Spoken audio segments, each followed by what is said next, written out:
Hi hello ನಮಸ್ಕಾರ, welcome to cine fort. Kichcha Sudeep ಅವರ Max ಸಿನಿಮಾದ ನಂತರ ಮತ್ತೊಂದು ಹೊಸ ಸಿನಿಮಾದ ಅನೌನ್ಸ್ಮೆಂಟ್ ಅಪ್ಡೇಟ್. ಕಾಂತಾರ ಚಾಪ್ಟರ್ 1 ಹಾಗೂ ಮಾರ್ಟಿನ್ ಸಿನಿಮಾಗಳ ಹೊಸ ಅಪ್ಡೇಟ್ ಹಾಗೂ ಆ ಸಿನಿಮಾಗಳ ಕಾಂಟ್ರವರ್ಸಿ ಆದ್ರೂ ಏನು, ಇನ್ನು ಹಲವಾರು ಹೊಸ ಸಿನಿಮಾಗಳ ಅಪ್ಡೇಟ್ ಅನ್ನ ಈ ಒಂದು ವಿಡಿಯೋದಲ್ಲಿ ಕೊಡೋ ಪ್ರಯತ್ನ ಮಾಡಿದ್ದೀನಿ. ವಿಡಿಯೋನ ಕೊನೆ ತನಕ ನೋಡಿ ಅಂತ ಕೇಳ್ತಾ ವಿಡಿಯೋ ಶುರು ಮಾಡೋಣ ಬನ್ನಿ.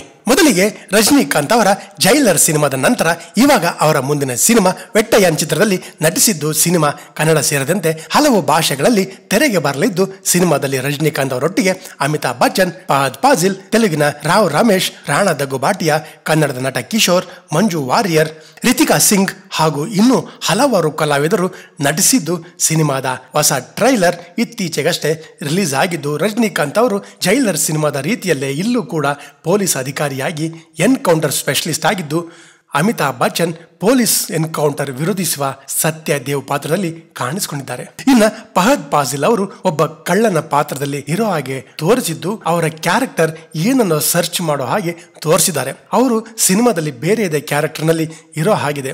ಅಂಡ್ ಸಿನಿಮಾವನ್ನ ಲೈಕಾ ಪ್ರೊಡಕ್ಷನ್ ಬ್ಯಾನರ್ ನಲ್ಲಿ ಜೈ ಭೀಮ್ ಸಿನಿಮಾ ಖ್ಯಾತಿಯ ನಿರ್ದೇಶಕ TJ ಜ್ಞಾನವೇಲು ಆಕ್ಷನ್ ಕಟ್ ಹೇಳಿದ್ದಾರೆ. ಅನಿರುದ್ಧ್ ಅವರ ಮ್ಯೂಸಿಕ್ ಸಿನಿಮಾಗೆ ಇದ್ದು, ಸಿನಿಮಾ ಇದೇ ಅಕ್ಟೋಬರ್ 10ರಂದು ತೆರೆ ಕಾಣ್ತಿದೆ. ಇನ್ನು ಮುಂದಿನ ಹೊಸ ಅಪ್ಡೇಟ್ ಯಾವುದು ಅಂತ ನೋಡೋದಾದ್ರೆ, ಪೃಥ್ವಿ ಅಂಬರ್ ಹಾಗೂ ನಟ ಪ್ರಮೋದ್ ಅವರ ಜೋಡಿಯ ಭುವನಂ ಗಗನಂ. ಪೃಥ್ವಿ ಅಂಬರ್, ನಟ ಪ್ರಮೋದ್ ಹಾಗೂ ರಿಚಲ್ ಡೇವಿಡ್, ಪೊನ್ನು ಅಶ್ವತಿ, ಶರತ್ ಲೋಹಿತಾಶ್ವ ಇನ್ನು ಅನೇಕರು ನಟಿಸಿರುವ ಸಿನಿಮಾ ಭುವನಂ ಗಗನಂ. ಇತ್ತೀಚೆಗಷ್ಟೇ ಸಿನಿಮಾದ ಟೀಸರ್ ರಿಲೀಸ್ ಆಗಿತ್ತು, ಹಾಗೆ ಸಿನಿಮಾದ ಒಂದು ಹಾಡು ಕೂಡ. ಅಂಡ್ ಈ ಸಿನಿಮಾವನ್ನ ನಿರ್ಮಾಣ ಮಾಡ್ತಿರೋದು ನಿರ್ಮಾಪಕ M ಮುನೇಗೌಡ ಅವರು. ಅಂಡ್ ಸಿನಿಮಾವನ್ನ ಗಿರೀಶ್ ಮೂಲಿಮನೆ ಅವರು ಡೈರೆಕ್ಟ್ ಮಾಡಿದ್ದಾರೆ. ಟೀಸರ್ ನೋಡಿದಾಗ ಸಿನಿಮಾ ಮೇಲೆ ನಿರೀಕ್ಷೆ ಮೂಡಿದ್ದಂತೂ ಸುಳ್ಳಲ್ಲ. ಅಂಡ್ ಇವಾಗ ಸಿನಿಮಾದ 2ನೇ ಸಾಂಗ್ ಅನ್ನ ರಿಲೀಸ್ ಮಾಡೋ ಪ್ಲಾನಿಂಗ್ ಅಲ್ಲಿ ಇದೆ ಸಿನಿಮಾ ತಂಡ. ಇದೇ ಅಕ್ಟೋಬರ್ 6ರಂದು ಸಂಜೆ ಬಿಡುಗಡೆ ಮಾಡಲಿದ್ದು, ಹಾಡಲ್ಲಿ ಪೃಥ್ವಿ ಅಂಬರ್ ಹಾಗೂ ಅಶ್ವತಿ ಕಾಣಿಸಿಕೊಂಡಿದ್ದು, ಹಾಡನ್ನ ಸಂಚಿತ್ ಹೆಗಡೆ ಹಾಡಿದ್ದಾರೆ. ಸದ್ಯದಲ್ಲೇ ಸಿನಿಮಾ ರಿಲೀಸ್ ಮಾಡೋ ಪ್ಲಾನ್ ಅಲ್ಲಿದೆ ಚಿತ್ರತಂಡ.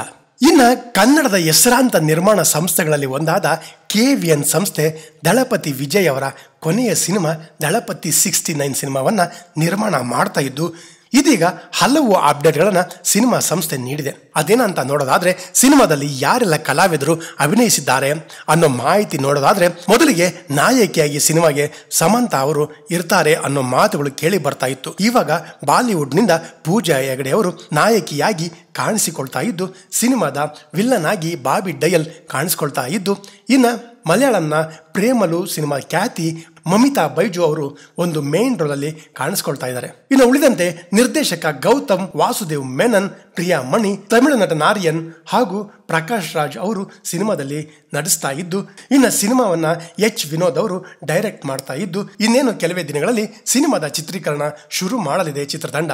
ಇನ್ನ ಮುಂದಿನ ಹೊಸ ಅಪ್ಡೇಟ್ ಯಾವುದು ಅಂತ ನೋಡೋದಾದ್ರೆ, ನಮ್ಮ ಕನ್ನಡದ ನಟಿಯರು ಪರ ಭಾಷೆಗಳಲ್ಲಿ ಸಿಕ್ಕಾಬಟ್ಟೆ ಸೌಂಡ್ ಮಾಡ್ತಾ ಇದ್ದಾರೆ. ಅಂಡ್ ಅದೇ ಸಾಲಿಗೆ ಈಗ ಪ್ರಶಾಂತ್ ನೀಲ್ ಹಾಗೂ ಜೂನಿಯರ್ NTR ಸಿನಿಮಾಗೆ ಕನ್ನಡದ ನಟಿ ನಾಯಕಿಯಾಗಿ ಆಯ್ಕೆ ಆಗಿದ್ದಾರೆ. ಅಂಡ್ ಮೈತ್ರಿ ಮೂವಿ ಮೇಕರ್ಸ್ ಬ್ಯಾನರ್ ನಲ್ಲಿ NTR 31 ಸಿನಿಮಾವನ್ನ ನಿರ್ದೇಶಕ ಪ್ರಶಾಂತ್ ನೀಲ್ ಹಾಗೂ ಜೂನಿಯರ್ NTR ಕಾಂಬಿನೇಷನ್ ನಲ್ಲಿ ಸಿನಿಮಾ ತಯಾರಾಗ್ತಾ ಇದ್ದು, ಈ ಸಿನಿಮಾಗೆ ಕನ್ನಡದ ನಟಿ ರುಕ್ಮಿಣಿ ವಸಂತ್ ಅವರು NTRಗೆ ಜೋಡಿಯಾಗಿದ್ದಾರೆ. ಅಂಡ್ ಕನ್ನಡದ ಬೀರಬಲ್ ಸಿನಿಮಾದಿಂದ ಕನ್ನಡ ಸಿನಿಮಾ ರಂಗಕ್ಕೆ ಎಂಟ್ರಿ ಆದ ರುಕ್ಮಿಣಿ ವಸಂತ್ ಸಪ್ತ ಸಾಗರದ ಆಚೆ ಎಲ್ಲೋ ಸಿನಿಮಾದ ಮೂಲಕ ಬಿಗ್ ಬ್ರೇಕ್ ಪಡೆದು ಇವಾಗ ಸಾಲು ಸಾಲು ಸಿನಿಮಾಗಳಲ್ಲಿ, ಅದರಲ್ಲೂ ಶಿವರಾಜ್ ಕುಮಾರ್, ಮುರಳಿಯಂತಹ ಸ್ಟಾರ್ ನಟರ ಜೊತೆ ನಟಿಸಿದ್ದು, ಇವಾಗ ಸ್ಟಾರ್ ನಿರ್ದೇಶಕ ಪ್ರಶಾಂತ್ ನೀಲ್ ಹಾಗೂ ಜೂನಿಯರ್ NTR ಕಾಂಬಿನೇಷನ್ ನಲ್ಲಿ NTR 31 ಸಿನಿಮಾಗೆ ನಾಯಕಿಯಾಗಿ ಕಾಣಿಸ್ಕೊಳ್ತಾ ಇದ್ದಾರೆ ಅನ್ನೋದು ಬಹುತೇಕ ಕನ್ಫರ್ಮ್ ಆಗಿದೆ. ಬಟ್ ಅಫಿಷಿಯಲ್ ಆಗಿ ಅನೌನ್ಸ್ ಆಗೋದು ಬಾಕಿ ಇದೆ ಅಂತ ಹೇಳ್ತಾ, ಇನ್ನು ಮುಂದಿನ ಹೊಸ ಅಪ್ಡೇಟ್ ಯಾವುದು ಅಂತ ನೋಡೋದಾದ್ರೆ, ನಮ್ಮ ಸ್ಯಾಂಡಲ್ವುಡ್ ನಲ್ಲಿ ಕನ್ನಡ ಸಿನಿಮಾಗಳಿಗೆ ಮಾರ್ಕೆಟೇ ಇಲ್ಲ.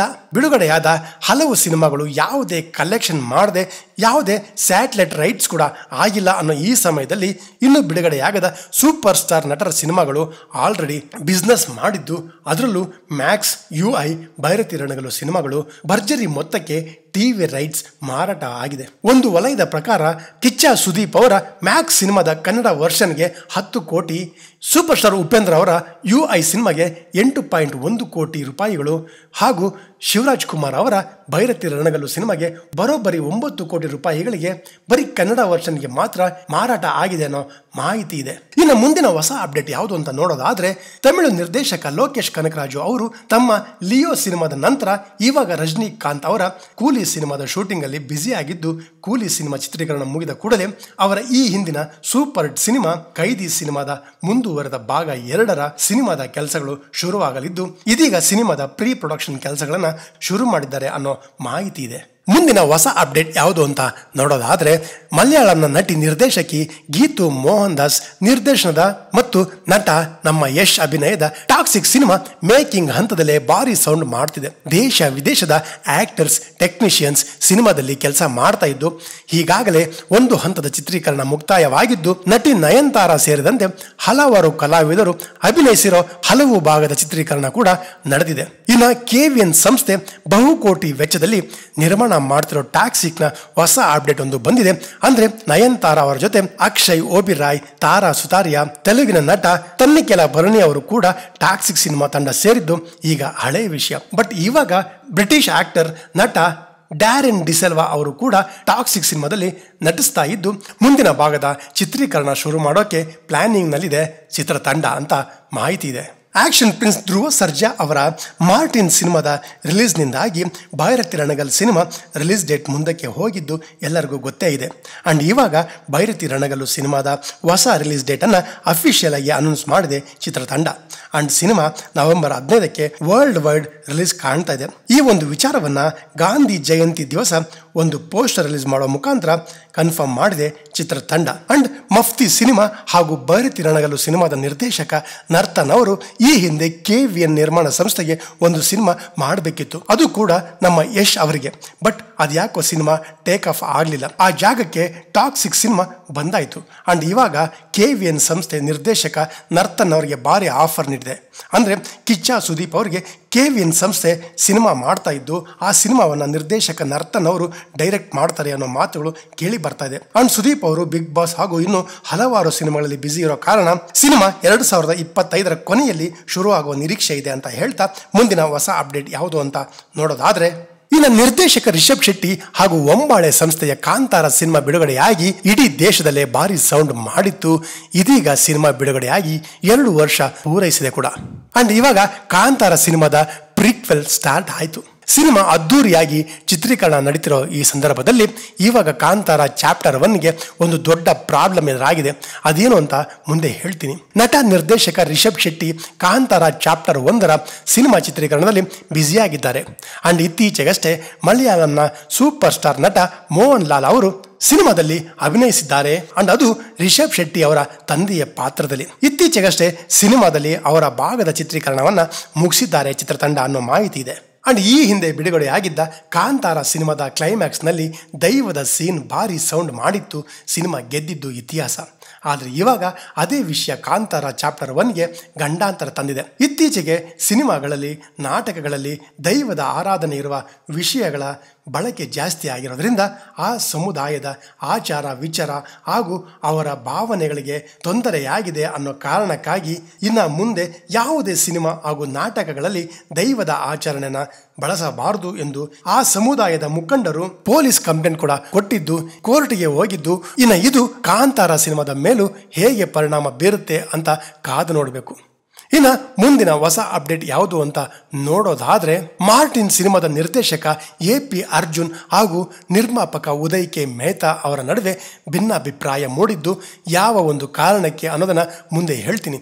ಆದರೆ ಅದಕ್ಕಿಂತ ಮೊದಲು ಮಾರ್ಟಿನ್ ಸಿನಿಮಾ ಇದೇ ಅಕ್ಟೋಬರ್ 11ಕ್ಕೆ ವರ್ಲ್ಡ್ ವೈಡ್ ಸುಮಾರು 12 ಭಾಷೆಗಳಲ್ಲಿ ರಿಲೀಸ್ ಆಗ್ತಾ ಇದ್ದು, ಇಂಡಿಯಾದಲ್ಲಿ ಸುಮಾರು 3000 ಥಿಯೇಟರ್ಗಳಲ್ಲಿ ಬಿಡುಗಡೆ ಆಗ್ತಿದೆ. ಅಂಡ್ ಸಿನಿಮಾ ಇತ್ತೀಚೆಗಷ್ಟೇ ಸೆನ್ಸಾರ್ ಆಗಿದ್ದು, ಮಾರ್ಟಿನ್ ಕನ್ನಡ ವರ್ಷನ್ ಸಿನಿಮಾ ಬಾರಿಯ ಸರ್ಟಿಫಿಕೇಟ್ ದೊರೆತಿದ್ದು ಸಿನಿಮಾ ಮೇಲೆ ಭಾರಿ ನಿರೀಕ್ಷೆ ಇರುವುದಂತೂ ನಿಜ.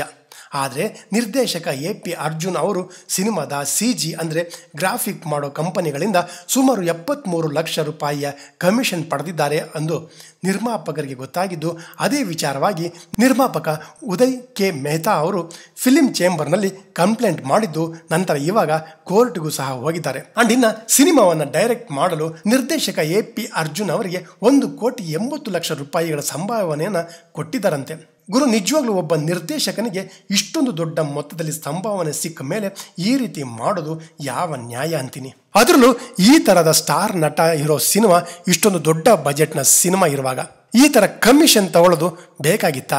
ನಮ್ಮ ಕನ್ನಡ ಇಂಡಸ್ಟ್ರಿಯಲ್ಲಿ ಸುಮಾರು ಜನ ನಿರ್ದೇಶಕರಿಂದ ಹಿಡಿದು ಮ್ಯಾನೇಜರ್ಗಳವರೆಗೆ ಕಮಿಷನ್ ಗಿರಾಕಿಗಳಿದ್ದಾರೆ. ಇದೆಲ್ಲ ಹೀಗೆ ಮುಂದೆ ಬರೆದ್ರೆ ಕನ್ನಡ ಸಿನಿಮಾ ಇಂಡಸ್ಟ್ರಿ ಉದ್ಧಾರ ಆಗಲ್ಲ ಗುರು. ಇನ್ನು ಮುಂದಿನ ಹೊಸ ಅಪ್ಡೇಟ್ ಯಾವುದು ಅಂತ ನೋಡೋದಾದ್ರೆ, ಈ ವಾರ ನಮ್ಮ ಸ್ಯಾಂಡಲ್ವುಡ್ ನಲ್ಲಿ ರಾಧಿಕಾ ಕುಮಾರಸ್ವಾಮಿ, ರಮೇಶ್ ಅರವಿಂದ್, ಅನೂಪ್ ಪ್ರಭಾಕರ್ ಹಾಗೂ ಇನ್ನೂ ಅನೇಕ ಕಲಾವಿದರು ನಟಿಸಿರುವ ಭೈರಾದೇವಿ ಸಿನಿಮಾ ರಿಲೀಸ್ ಆಗಿದ್ದು ಒಂದು ಒಳ್ಳೆಯ ರೆಸ್ಪಾನ್ಸ್ ಪಡೆದುಕೊಂಡಿದೆ. ಅಂಡ್ ಇದರ ಜೊತೆ ಹೊಸಬರ ಸಿನಿಮಾಗಳಾದ ಮಿಂಚು ಹುಳು, ಗೋಪಿ ಲೋಲ, ಜನಕ ಸಿನಿಮಾಗಳು ರಿಲೀಸ್ ಆಗಿದ್ದು ಗೋಲ್ಡನ್ ಸ್ಟಾರ್ ಗಣೇಶ್ ಅವರ ಅಭಿನಯದ ಕೃಷ್ಣಂ ಪ್ರಣಯ ಸಖಿ 50ನೇ ದಿನಕ್ಕೆ ಕಾಲಿಟ್ಟು ಪ್ರದರ್ಶನಗಳನ್ನು ಮುಂದುವರೆಸಿದೆ. ಇನ್ನು ಈ ವಾರ ಬಿಡುಗಡೆ ಆಗಿರುವ ನಿಮ್ಮ ಇಷ್ಟದ ಸಿನಿಮಾವನ್ನ ಚಿತ್ರಮಂದಿರದಲ್ಲಿ ನೋಡಿ ಕನ್ನಡ ಸಿನಿಮಾಗಳಿಗೆ ಪ್ರೋತ್ಸಾಹಿಸಿ ಹಾಗೂ ಕನ್ನಡ ಚಿತ್ರರಂಗದ ಬೆಳವಣಿಗೆಯಲ್ಲಿ ನೀವು ಪಾಲ್ಗೊಳ್ಳಿ ಅಂತ ಕೇಳ್ತಾ, ಇದಿಷ್ಟು ಹೊಸ ಸಿನಿಮಾಗಳ ಹೊಸ ಅಪ್ಡೇಟ್ ವಿಡಿಯೋ ಇಷ್ಟ ಆಗಿದ್ರೆ ಸಬ್ಸ್ಕ್ರೈಬ್ ಮಾಡಿಕೊಂಡು ಒಂದೇ ಒಂದು ಲೈಕ್ ಹಾಕಿ ಪ್ರೀತಿಯಿಂದ ಸಪೋರ್ಟ್ ಮಾಡಿ ಅಂತ ಕೇಳ್ತಾ ಮತ್ತೆ ಸಿಗೋಣ ಮುಂದಿನ ವಿಡಿಯೋದಲ್ಲಿ.